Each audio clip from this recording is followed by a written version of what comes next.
Hi, it's Dow here at the Firehouse Car Wash Detail Shop. Today we're teaching you how to detail your boat, your motorboat, like a professional. And we've got the boat out of the water, which we think is the easiest place to do it. After we found the proper location, it's so important that we get started with the proper products. And we've got an assortment of products here that we're going to use today. A little bit here, a little bit there.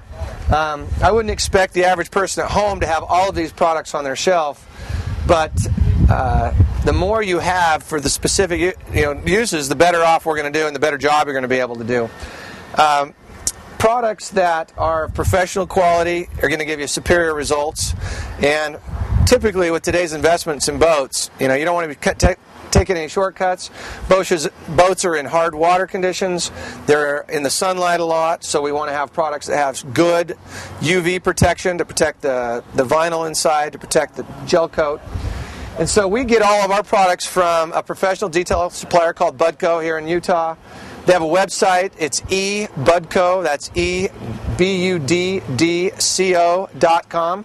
You can contact them to pick them up or visit your local detail supplier. What I don't recommend is just your standard kitchen cleaners without understanding what they can do to the harm they can cause.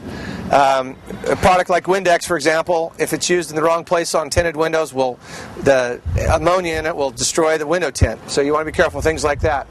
You don't want to use flammable products. You don't want to misuse products, and you don't want your boat to be slimy or gooey or have residue things on your vinyl where you're going to be where you're wet. It causes slip. You can slip. You can do different things. So I don't take lightly using the wrong products, because it's not only a safety hazard, it just doesn't end in the result you're going to be happy with when you're out on the lake. So look for professional boat detailing supplies like these we're going to use here today.